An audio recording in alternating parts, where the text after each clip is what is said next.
Speaker of the House of Keys, first elected in 2006. So if there's anything you want to ask, anything you'd like to speak to the two MHKs about, by all means, text, email, call and WhatsApp. The floor's yours with Rushen MHKs today on Mannin Line.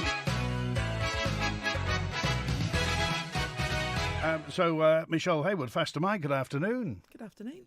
It's a wee while since we sat in Port Erin railway station. Prior to that, so if you'd known then what you know now, would you still have done it? Oh, absolutely. It's been the best adventure ever. It's every day is different. Every day is something I'd not expected to have to deal with, and I'm loving it. Okay. Were you at the meeting last night? I was. Okay. What was your opinion of the meeting? The mood of the meeting? I think the mood of the meeting was kind of split. There is a definite sort of cohort that will oppose the wind farms and have real concerns about it, and they got their chance to have their say. And I think there were other people who'd come along just to hear what it was about and to understand a bit more, and to try and see what opinions they might form of it. Can you see a way through this? Can you see the future? Yes, I can see a way through it. I can see that actually all of those concerns that people have, the next stage is the environmental impact assessment, and that's what is designed to look at all of those concerns. And so we're just going into the scoping period of that project now, which is about sort of setting out what do we think we need to look at and what do we think the impacts will be. This is the time for all of those voices to be heard. This is the meeting. John Watterson, Faster Mike, good afternoon. You were at the meeting last night? Indeed, yes. 150-odd people there, organised by the commissioners. Chief Minister there, Manx Utilities Chief Exec, Philip King was there as well. And again, Michelle said the feeling is split in this. Does it have to be split as far as you're concerned? Well, that was certainly what was the meeting last night. The mood of the meeting last night was definitely one that was split. I mean, we heard from people both for and against him. Both sides were getting sort of good rounds of applause. It wasn't dominated one side, although there were certainly more concerns raised than sort of positive points made. That's probably in the nature of a public meeting, though. But it was interesting to hear constituents and ones from Arbury and further afield talking about their issues and their concerns, but also to hear from young person to say this is my future and this is something that I think has to happen. So there was really a good balance and breadth of issues raised. Do you have a personal view on it? We definitely went along last night to sort of sit and listen. I don't think I know everything yet. No one knows everything about it, but I'm still definitely in listening mode. Want to sort of hear all the arguments, and I'm definitely interested in reading the environmental impact assessment before I press a green or red button in Tynwald. Okay, Howard, Faster Mike. Howard, good afternoon. You're live with Michelle and Mr. Speaker. Just a question, and I see it often enough on the internet and in the local papers.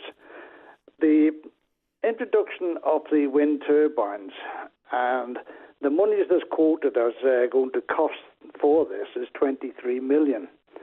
Now, even the layman would know that those 5, or in the photographs I've seen 6 turbines, 23 million is an insignificant amount of money, because like lots of other government schemes, they'll have add-ons, and some of the add-ons will be getting them ashore. They'll have to have facilities, getting them to the venues, and strengthening the roads to accommodate the heavy vehicles, and of course the heavy cranes is going to get here. Now, there's no mention of any of that within the pricing that the MUA, or whatever they call themselves today, the 23 million won't cover anywhere near what is needed to put 5 turbines up. So why are they concealing the ultimate cost of this? If they put it out to the public and say this is going to cost 90 to 100 million, it would make people's train of thoughts change. Michelle Haywood? I can pick up on quite a bit of that, actually. So, good afternoon. And I think there's lots of things still being worked up on this project. It's not likely to be 5 or 6 turbines. In fact, it may be as low as 3. It just depends on the scale of the turbines that you go for. So that is still in, as part of the impact assessment. That's still being worked through. The current plan to bring the blades ashore actually doesn't involve constructing any infrastructure. It involves bringing them alongside the airport and taking them up the runway. And then there is a roads plan. Now, they use vehicles that have multiple axles, and so the weight is spread over. So although these turbine blades are heavy, the weight will be spread across, effectively creating like a much sort of more even load on the road. And there have been assessments done even to the point of where the water mains sit below the road and what could happen. At the moment, the plan then is that those components would travel along, and they travel along the south coast, along Shore Road, and then they'd turn and they'd move up that way. So I think there are lots of things that could add to the cost, and you're right to be concerned about that. I think the 23 million is not a figure that I necessarily come across. I come across nearer 40 million, but those things are still to be worked out, and it depends on the size of the turbines, the size of the blades, the exact weight and the routing that you take as to what those things look like. But I know that these are being looked at. Howard? Yeah, this is it's another one of false information that's coming out from within the nest. Make that look good. 23 million, that sounds wonderful. But what you've just said now are main roads that have been constructed to take substantial weight. But you're talking about putting these wind turbines up in the hills where there's only small, narrow roads and lightweight roads, B roads, what we call, and they will be hard-pressed to take the weight of these vehicles.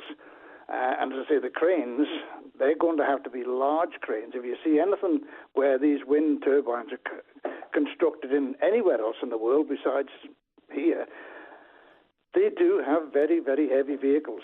And I know they say they put them up in Scotland, but those roads will have to be maintained so that other vehicles can get up to the wind turbines. And as I say, it's deceptive to say and to quote figures like the government have been doing, and then we're going to end up with another Liverpool landing stage, which is going to be 3 and 4 times the amount. It seems to be a regular feature now, even when they built the hospital. That was quoted as 40-odd million and ended up 3 times, 4 times the price. Fine, we needed one. Liverpool landing stage, the extension to the airport, all these different things, they quote silly, low figures, and the government think that the public are gullible, and they are to a degree. I'm one of them. But it's us that's paying for them, and it's us that's going to have to pay for them for a long, long time to come. Joan Watterson? Well, I can agree with some of what you've said, and certainly there was what we've described in the Public Accounts Committee report as optimism bias, and it's a plague across public sector projects, especially big, complicated projects. And we've seen in the UK experiences that you can expect to add about 50% on to complicated projects. This is slightly less complicated. I mean, you mentioned the hospital there, and looking at colleagues in Jersey who are looking to $500 million to $1 billion for their replacement hospital. I think we got in at the right time. In terms of the cost, I think the cost figures that have come out, I haven't read that 23 million that you've cited, Howard, but 40 million is the figure that's certainly been kicking around at Tynwald. Wouldn't be surprised if that did go up to 50 million, but even at sort of 60 million, if it went up as high as that, I think it still has a positive payback period from an economic perspective. The roads, I think the heaviest component they were talking about was 90 tonnes, and the way of bringing that through, it will be A roads all the way. It'll be along the coast road from the airport, up past Rushen Primary School, and then up Ballaclowie, and then there would need to be a track built from the Slough Road to actually site the turbines and all the equipment. So they are A roads all the way, so that shouldn't be the biggest problem logistically that's faced. I think there are plenty of others. Do you just a moment, Howard, do you appreciate the public's concern when they hear figures quoted, which they know inevitably will creep up as well? So is there any merit in just giving people public the figure? This is the maximum it may be. Well, that's certainly how you'd expect the vote in Tynwald to be up to a maximum of.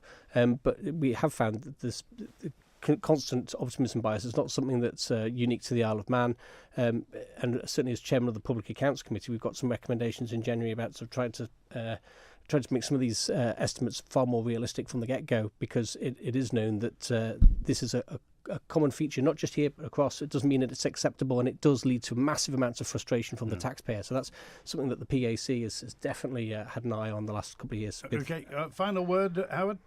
It was just in the same context. Now, either of your guests today can correct me on this, but was it recently said that projects £1 million or over will have to go through Tynwald, etc.? So suddenly we've just got one, what they term as quite a serious construction, is the promenade, and it's nicely placed £900,000. It's like going into a shop and you're buying something for $9.99. It's still a tenner. And are they going to keep doing this now and putting these projects that they got under the £1 million, so it can be sneak through, and then a few little bits added on afterwards, so it will bring it up to what would have to go through Tynwald for questioning? Okay, Juan, what is it? No, it's not the case that all projects over £1 million can get approved by Tynwald. The budgeting system for the Isle of Man government is far worse than that. There's no requirement for pretty much any scheme to come through Tynwald at all. A lot of it gets shoved into what we lovingly call column 2 of the budget, which means if you vote for the budget, you voted for everything in it, including all these programmes. So one of those, for example, was £20 million on smart meters for the Manx Utilities Authority. Okay, you could say it was definitely needed, but Tynwald didn't get a separate debate and vote on that, and that's quite a significant scheme. So there's an awful lot, and it's been a bugbear of mine for the last 17 years. I'm still banging on about it in terms of budget reform, but making it far more transparent and having members being able to pick up individual capital projects and have them scrutinised and have government answer questions on them and being able to vote on them is something that I think is absolutely critical in a modern functioning democracy. Okay, all right, thanks, Howard. Good to hear from you. I want to go on to David, who's with us now. Hi, David. Hi, Andy. I'm just wondering whether your guests have seen the BBC website when it's reporting on the field in the offshore in Mackle and for Orsted, and they said they can provide all the Isle of Man's electricity needs if they build these wind turbines offshore, and they could complete them if they get the go-ahead by 2030. Now, what I know is why you're gambling maybe £50 million of taxpayers' money to have onshore when Orsted are going to do it for nothing and pay us for the seabed. Okay, Michelle Haywood? So Orsted aren't actually going to make a decision about that project until 2029. So I 2029? 2029. At the moment, they're busy going through all of the scoping and working up to doing the environmental impact assessments. Partnering with the Department of Education. So they won't be making a decision. I don't think that that's intended to be functional until probably 2032, but we do have commitments to try and reduce our carbon emissions. And I think one of the things that's being missed about the wind turbine project is if it runs as expected, it will save us of the order of £10 million a year that we spend on gas. And so unlike this is the southern wind farm. So if you get onshore wind running, it saves you a massive amount in terms of what you have to do in gas. On a windy day in the summer, those turbines will provide all of the island's summer energy demand. In winter, it'll be a third of our demand will be covered by that. And so every year we're not having to buy gas in a very volatile market where the gas prices have been soaring and don't show any signs of coming back down, because every time you think they're going to, something else happens in the world and it pushes energy prices up again. And so it disconnects us from that volatile energy market. And unlike the other capital projects, this is actually a project that does have the potential to displace our spend. So we're not having to pay out. David, sorry. The other thing, of course, is that we'll own it. The one in the south of the island, or an onshore project on the Isle of Man, is something that MUA will own, and therefore isn't then going to be beholden to future energy price fluctuations, the commercial world, and I suppose there's also the technical issues about bringing that sort of volume of electricity into the Isle of Man grid as well, which is something that was quite a way away in terms of being able to take it on the Manx grid for us as well. Okay, all right, David. Yes, if you're going to make £10 million saved a year, you're gambling that these things, which are now going to be the MEA's property, are never going to fail. And if one of the blades or one of the turbines go, you've now got to get this massive crane back to Derby Haven, to Castletown Beach. You've got to get it onto the runway. You've got to take it up the mountain. You've got to assemble it. And do you think that company is going to come back for one turbine blade when they're building hundreds and hundreds of units in the UK? Okay, Michelle Haywood. I think that's the thing, isn't it? The wind turbines are a really well-established technology. It's actually very reliable technology. I mean, is there any sort of appreciable failure rate for wind turbines? No, not at any scale. And and in the same way that you'll see the videos from the internet of blades cracking or the nacelle catching fire or whatever. That happens even in normal power stations that you get fires and blades. And I appreciate that the access things are difficult here on shore, but imagine how much more difficult it would be if we tried to do that offshore as well. And so, it really does take a specialist company to be able to run offshore wind, which is not where the Isle of Man's at.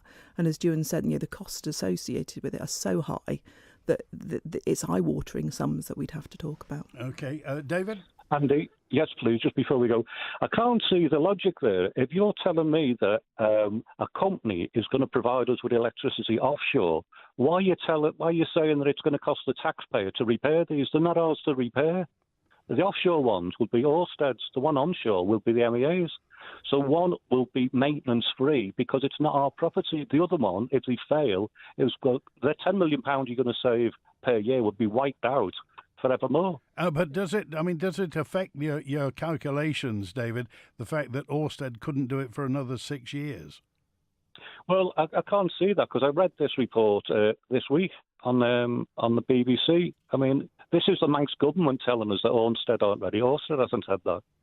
Okay, all right. Thanks for that, David. I just want to go, Juan Watterson, you were talking about the MUA and us owning this as well. So, I mean, can you give us any idea of the accountancy in this, where the figures fit in as to who owns what?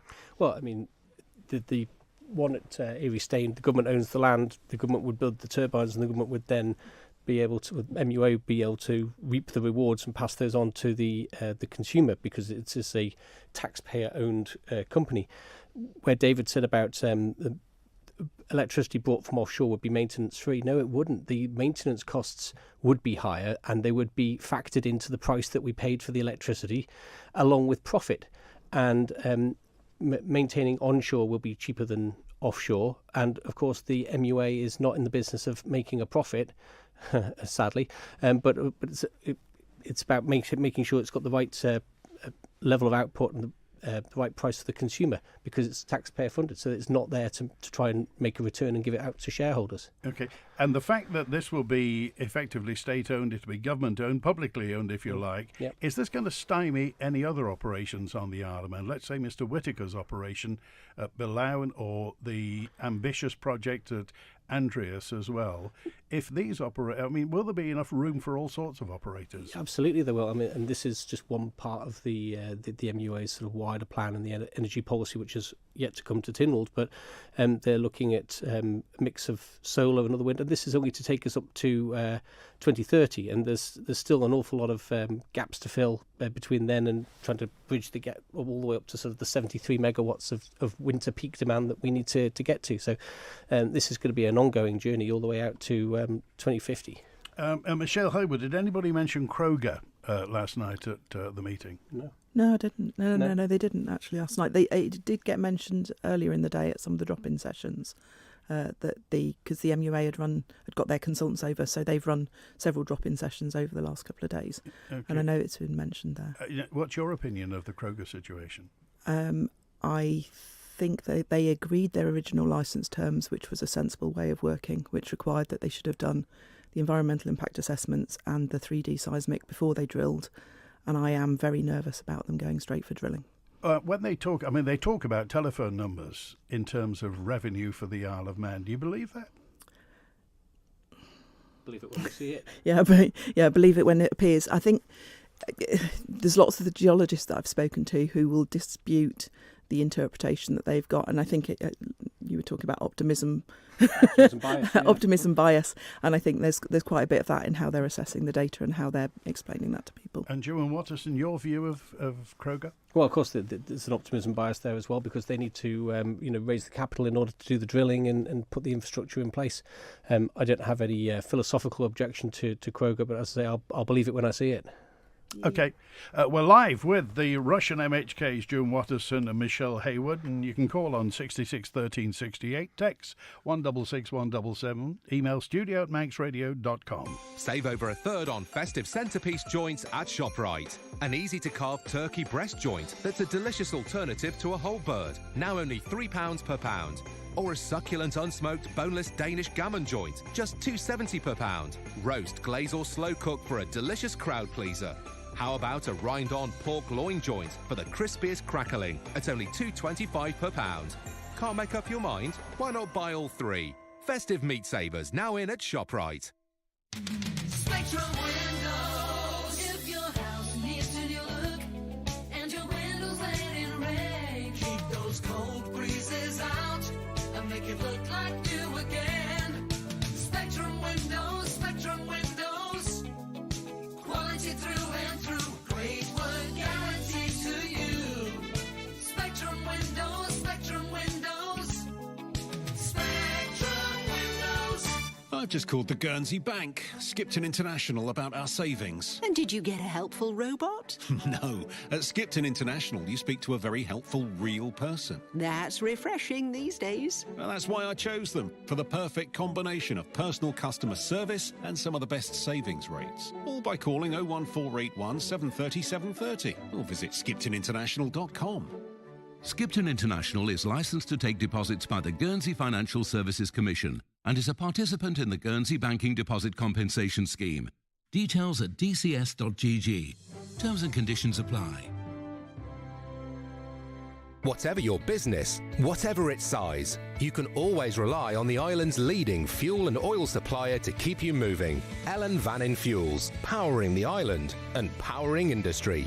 Call us on 844 000. After late heartbreak last Saturday, FC Isle of Man will be out to get back on track when they take to the ball once more this weekend. The Ravens will be hunting points up against their latest visitors, Squires Gate, with the Manx side searching for their first win over the Blackpool-based side. Join me, Rob Pritchard and Tony Mepham for FC Isle of Man versus Squires Gate, kicking off this Saturday at 6 p.m. Manx Radio will be providing full live match commentary on our DAB and AM 1368 channels. Live coverage of FC Isle of Man on Manx Radio is supported by Selton, investing in our community. The Mannin Line with Andy Wint. And Bonzo's live with Michelle Haywood and Juan Watterson. Hi, Bonzo. Hello, hi there, Andy, and Michelle, and hi there, Juan. Hey, Bonzo. Yeah, hi. Yes, some of Howard's information again. I think there's a lot of disinformation, misunderstanding coming around about the onshore wind project. Firstly, the costings. Now, the costings, I believe, are available on a table in a piece of the Manx Utilities website on sustainable energy. That's what I seem to remember it being anyway. And it produces a number of options. It doesn't produce a 3-turbine option, but it talks about an optimal idea of a 4-turbine solution.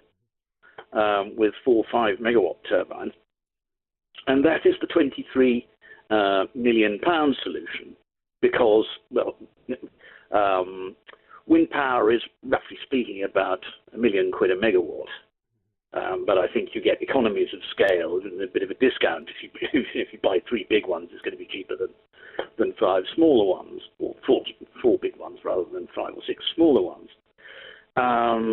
And the estimates for that seem to have gone down. The highest estimate, I think, was 40 million, but I think that was for 6 turbines.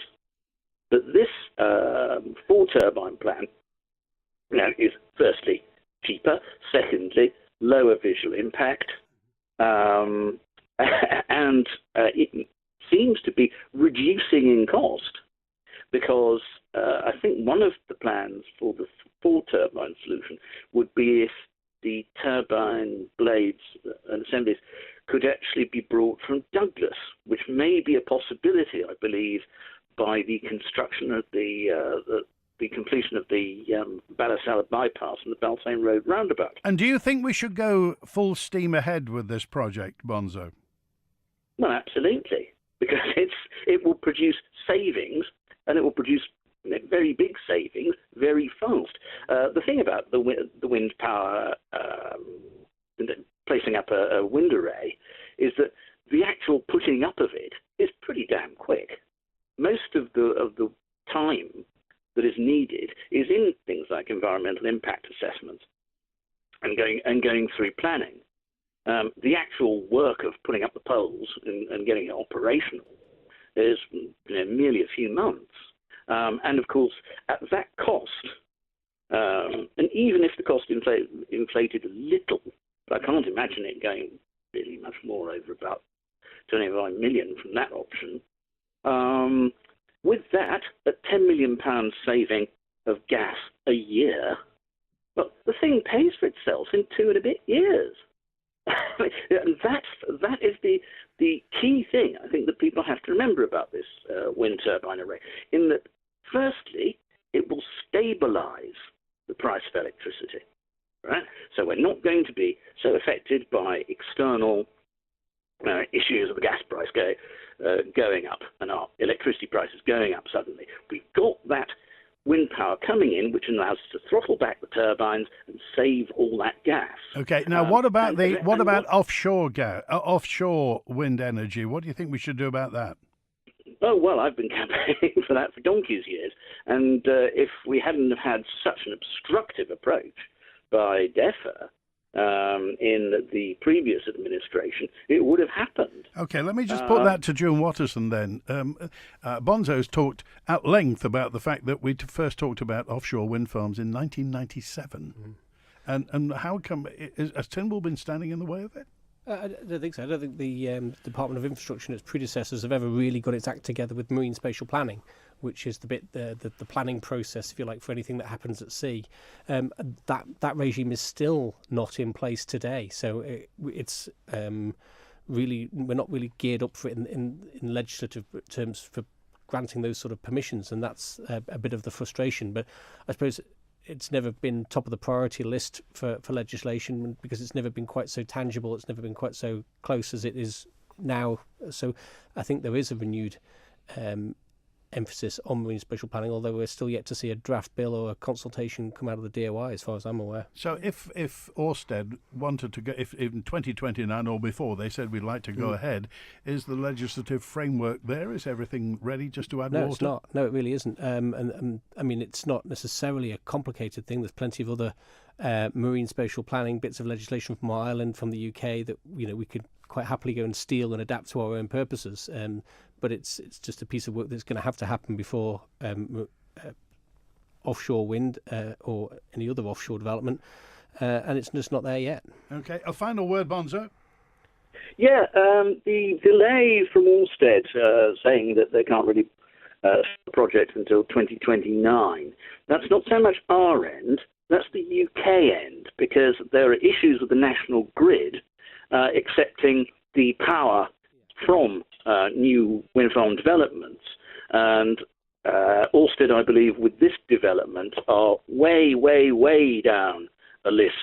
There's 158 or something to actually get the connection. So it would be a question of they couldn't sort of do it economically until they could get the additional connection. Okay. So it's not our issue. And the other thing that's talked about is trying to bring that on shore to the Isle of Man. Of course, we just don't have a grid that could accept that sort of quantity of electricity either, in terms of bringing it in here and then distributing it out down the interconnector. Okay, all right, thanks. Good to hear from you, Bonzo. Here's a message in from Skell, this is, for both of you. How many more years does Port St Mary have to put up with the worst main road in the Isle of Man? We've been fobbed off for years. Is it because we don't have the required skill set to do the job, or because it's not on the TT, Michelle Haywood? We have been battling this one, I think, well, before the election. I was doing it when I was on the commissioners. We met 2 weeks ago with the DOI minister and a list of things. We were promised by the previous DOI minister that this was high on the list for funding, and it was the quote only capital project that his department were putting forward into the new capital project scheme. That clearly didn't happen at the time. No. And we're still waiting, but we are keeping the pressure up. Yeah, there was money in the budget in February for designing the scheme. The scheme was designed in August. We were, as I say, originally told that it would be in this financial year. We've had a meeting with officers who have said that it isn't, and frankly, that was not what we were either expecting or wanted to hear. So meeting with the Minister was a fairly robust exchange of views on that one as to the Department's funding priorities, and we will be going back to see him in the very near future to talk further about this. But they've had the design money, so the design's done. It's now about getting the funding in order to actually do the work. And it's long overdue. It must be one of the For worst. the unenlightened, where is the road? Exactly. This is Portsmouth High Street. So from the Albert up to, more accurately, the bit from Quine and Cubban up to the end of that sort of one-way system in Portsmouth Mary. That's where we're talking about. So it's only 150 yards of Which road. would cost how much? Right, it's a substantial reconstruction. So it was the first part of the Irish scheme was laid through there, and the backfill that happened over that wasn't up to standard. That's what's caused the road to collapse. To actually work on that road, the whole road has to be closed off, and we know that several of the houses along there have cellars and everything like that. It is a complicated piece of work to do. There was an offer from the DOI, wasn't there, that they just come along and resurface it, but everyone knows that that's not going to last at all. No. And of course, Portsmouth Mary has the wagons coming through from the harbour, so we have some heavy, and as well as buses, we have some heavy wagons coming through there. It is just going to keep getting worse. The estimate at the last time that we thought was about £500,000 to do that stretch of road, and it would need to be closed for a period of probably 3 to 4 months. Well, that figure's a few years old, isn't it? That figure's old now. Probably near £1 million, and that depends on whether they find coal tar under the road, as they have done elsewhere in Portsmouth Mary. So they then have to find a disposal route for that as well. So what's going to have to happen for it to be done? Well, hopefully Because you can't collapse, surely. I think we're tempted to go down and dig it up ourselves if it gets any worse, just to make sure that they do actually have to move it up the list. I wanted to plant little Christmas trees in each of the potholes. I'm still thinking that's a good idea. The tinsel on. The DOI have said it's their top priority for a road capital project. So we want to get back and the last meeting we had, they didn't really have the answers as to where the money had gone. So we've organised another one for the near future.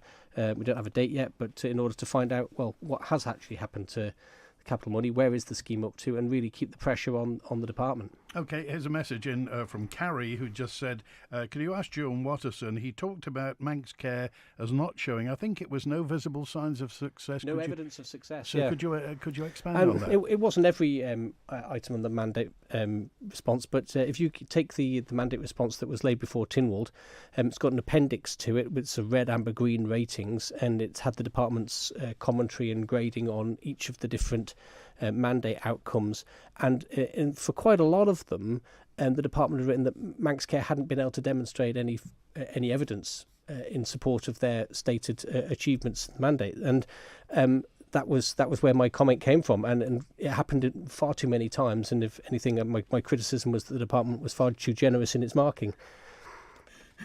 And I'll pick up on this because I'm in the Department of Health with responsibility for looking at the mandate stuff, and I spend my entire time pretty much saying, where's the numbers, where's the data, show me how you can justify that.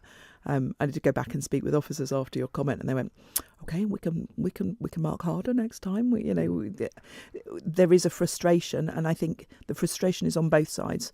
So Manx Care don't have systems in place always to code things and grade things and to tell us the numbers of what they're doing in their activity, and then the Department of Health as the regulator and overseeing that is sat there saying, how do we know? And it's just giving us a summary that says this is all fine isn't good enough. We need data to back that up. So it is something that's being actively worked on, and I can, you'll be happy to know, I've seen the new data coming through, and every time we see it, every month when we see some of this data coming through, there's more lines of data have been filled in, and there's more metrics that we're managing to get there. So I think it will improve. One of the themes that comes through on Mannin Line is that people, we pay good public money for the Sir Jonathan Michaels report to split DHSC, create Manx Care. It was supposed to deliver savings, and yet we then have problems with GPs and dentists waiting lists, bringing in the people from Scotland to do the surgery.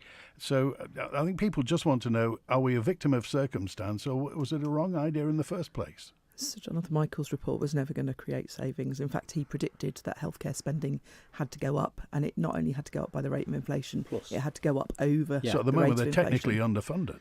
Yes, they are underfunded according to the formula that Sir Jonathan Michael set out. According to that formula, I mean, the problem that I have, and I think the problem with most taxpayers have, is that they can't demonstrate that they're underfunded because we don't know what we're getting for our money.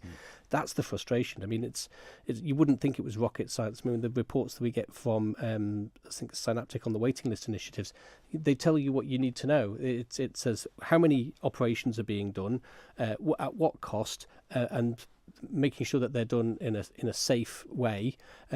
That's the bones of what we need out of Manx care, and at the moment we're just not getting even that sort of simple level of data. And can you understand public frustration at that? Well, I share it.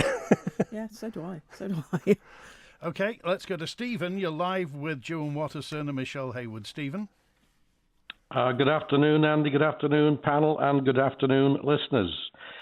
I wonder, could I just pose some questions for you?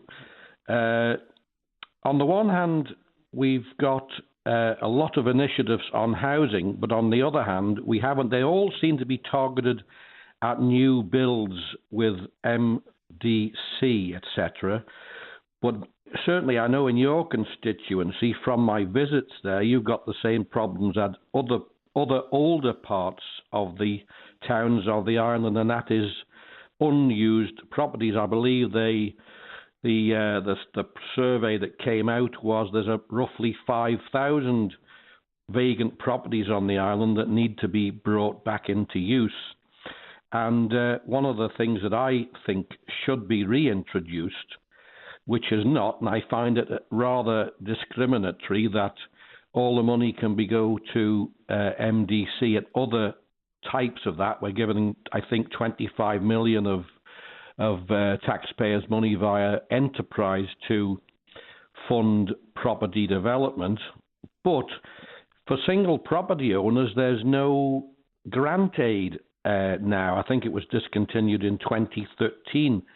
So my question is, firstly, do you think that grant aid should be reintroduced to stimulate and try and bring back these 5,000 empty properties? That's the first point.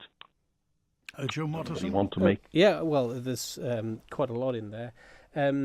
Yes, I agree with the figures. About 5,000 to 6,000 properties around the island that are deemed as, I think, being under-occupied rather than empty. And when you sort of start looking at things such as electricity usage, that number does sort of fall quite a bit. But it's still far too many, and it's something that needs to be considered in the context of our current housing crisis. Where I think I'm at is that the grant aid I think you're talking about was mainly for registered buildings and those in conservation areas rather than being generally available. There is still the Green Living Grant Scheme available to improve homes and make sure that they're better insulated and things like that. So that's still money that's around and available for homeowners as well. Where I think I have the greatest problem is the DFE have been putting money into things such as subsidising luxury apartment developments on Port Aaron Promenade rather than putting in place the sticks to go with it. So there's an awful lot of incentives to build and do this and do that. There's not a lot of disincentives to do the wrong thing, and that's something that really government needs to catch up with in terms of sometimes it has to be a little bit meaner on developers rather than just giving them out the cash and make sure that the tools are available, whether that's rate increases for unoccupied sites and things like that. So there is a fairer balance to the taxpayer of carrot and stick in the overall development market. Why do you think they're giving money to Tavere to develop 38 apartments on the old Ocean Castle? Well, because it's insufficiently profitable for them, and it's more profitable for them to build on greenfield sites. I can understand the economics of that. Government's saying that this money is worth it in order to get the brownfield sites prioritised over the greenfield sites. Well, it'll all probably get done in the end if government meets its population target. I just think that the money that is being given out in support is more than is strictly necessary because there aren't the sticks to match the carrots in terms of making it something that's not acceptable to sort of just sit on empty sites, unoccupied land or brownfield sites, and just have them sit there and not develop them. Okay, next question, Stephen. Well, so we've spoke about redistributing the cake in order to give it to more ordinary people. I don't think the Speaker really answered my question there. He gave what he thinks is right, but that we're all entitled to a different opinion. The second thing, I know the Speaker has spoken about this before, so how do we slice up the cake and make sure we're getting value for money? Because people I speak to are certainly very concerned that we're running the economy on a negative balance, and we're drawing down our reserves all the time. So, any ideas what tips or advice you would give to the Treasury Minister in order to try and reduce that need? Well, the Treasury Minister's fed up of hearing from me on this because it passes office every morning and it tends to crop up in conversation quite regularly. There are a number of things. I think government's not very good at deciding it's not going to do things. And it's going to stop doing things. So that's something that I think we have to make eye contact with at some point in the near future. Well, we're not ambitious enough. Well, I just don't think that it's kind of in government's DNA to say no. We've had it, generally we've had it so good for so long that it's always been if you have a problem that you tend to throw money, people, consultants at the problem rather than sort of try and knuckle down, make some hard choices about priorities and just get on with those. It's trying to keep as many people happy all the time, and there just isn't the money available anymore to do that. And there hasn't really been since the VAT bombshell about 2008. We've been sort of running at a loss ever since then, really.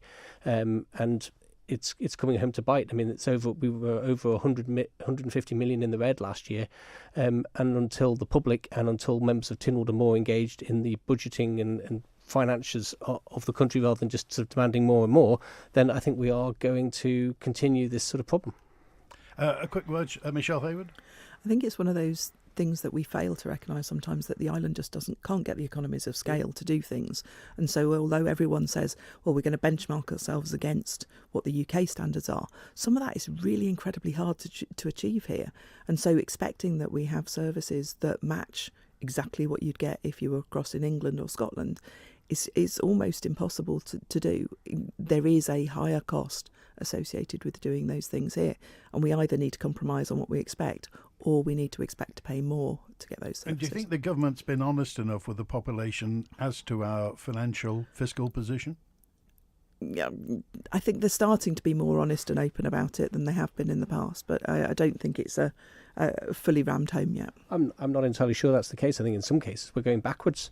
The last Light Blue book was published in 2021. That was the last time we actually had some detailed financial information about what was going on in departments on a sort of more granular level. They've stopped publishing that the last 2 years. We've had high-level management accounts, but it's really hard to know where the money's going in departments unless you ask a specific question about a specific area. So I would say in many ways we're going backwards rather than forwards on this. OK, we're running out of time. So do you have a final question, Stephen?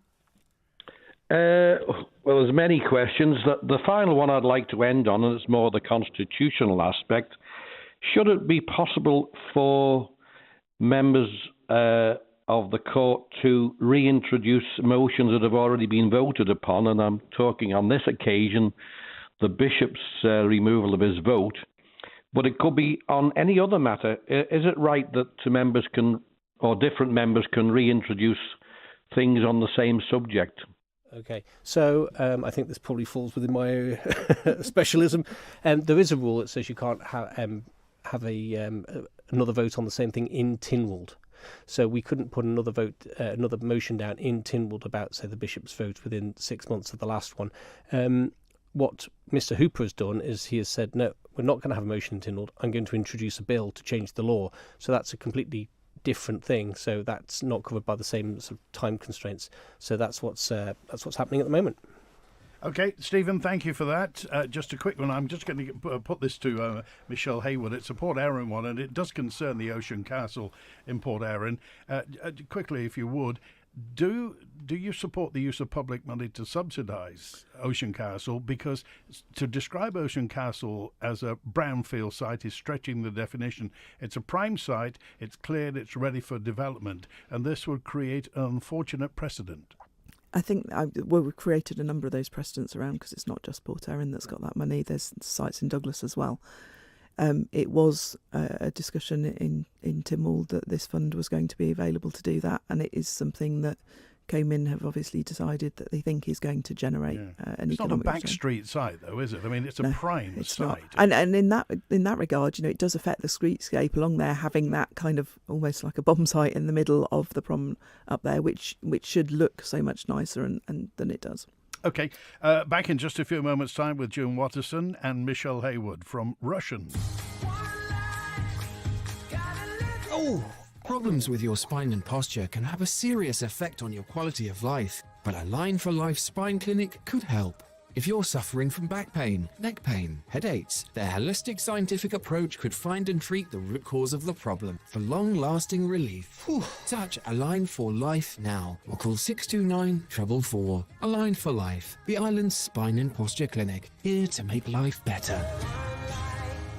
Walk through the northern lights into a land of ice and snow at Ramsey Garden Centre. Indoor and outdoor lights, a magical range of real and artificial trees, decorations, gifts and much more. Christmas at Ramsey Garden Centre, Albert Road. The holidays remind us of family, love and the importance of planning for the future. This festive season, we found peace of mind, all thanks to Man Benham. Book an end-of-year consultation. Let's secure tomorrow today. Have you been invited to take part in the Household Income and Expenditure Survey? It's one of the most important surveys for our island because the information you provide is vital data for our island's financial planning. It helps us calculate our VAT revenue from the UK. Plus, it gives us a better understanding of the financial strains on residents, so we can support those who are struggling. If you've been invited, please take part. Visit gov.im/HIES for more information. Welcome to the Ramsey Park Hotel, where there's always a warm welcome and something to enjoy. The Dynamo's Mamma Mia tribute show is coming on Saturday the 6th of January from 7:30 till midnight with 2-course meal for only £45. Or dance till you drop and make a night of it with overnight stay and breakfast included for only £169 per couple. For more news on food offers and events, call 818 123 or visit the Ramsey Park Hotel on Facebook. The Mannin Line, daily interaction, debate and exchange of ideas. Broadcast on Manx Radio from midday till 1, Monday to Friday. And former MHK David North is with us. Faster Mike, good afternoon, David. Faster Mike. And welcome to hear your discussions this morning. I'm in a sunny Connecticut, and I'm very interested. And Juan, good morning, and Michelle. It's good morning here anyway.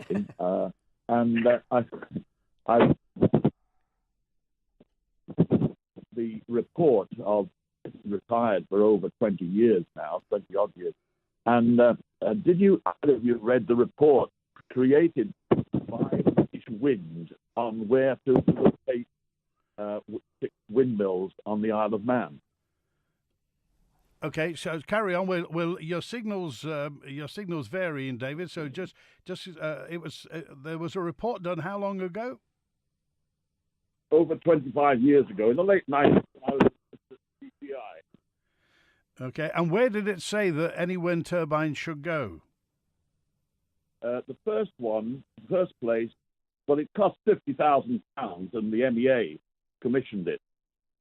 And I'm just very surprised that we had another report done at a vast increase in cost, evidently. But it said that it should be at the Russian mines was the number one choice, and Derby, if I remember rightly, was the number two choice. And how serious was the report? I mean, was it part of a strategy, or were they just? Well, it was done. It was a serious report because we wanted to put 6 windmills up. Unfortunately, I retired, and they ran out of money to do the windmill on other things. And but the point is, it was done by British Wind, if I remember rightly, and cost £50,000. It was a serious study of the whole of the Isle of Man as to where they should go. Now, I understand that the conditions that you can't put windows up on peat these days. And I'm told you can't put them over old mine working. But I'm suspicious of that condition because I think that applies to coal mines in the United Kingdom and things like that. So whether it applies to Russian mines, I don't know. Okay, all right, David, just quickly, Juan Watterson. Yeah, I think it was two things.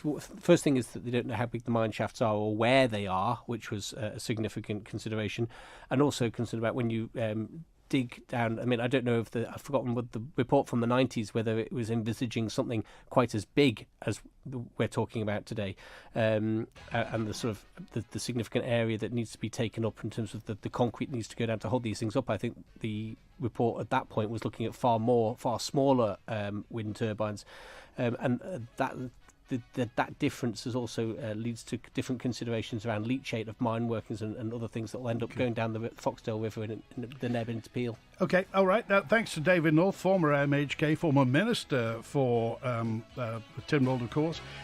But Michelle Haywood, we're just about out of time. On a scale of 1 to 10, how soon and how certain are you that the wind farm will be going ahead at Eristane and Scards? There's lots of hoops to get through yet. The EIAs are the really, really critical bit now to evaluate all of that. And if it fails at that point, because we can't mitigate the damage that it's going to cause, then it fails. And all right, thanks for being with us today. We didn't even get on to the cycle lanes. Anyway, back tomorrow.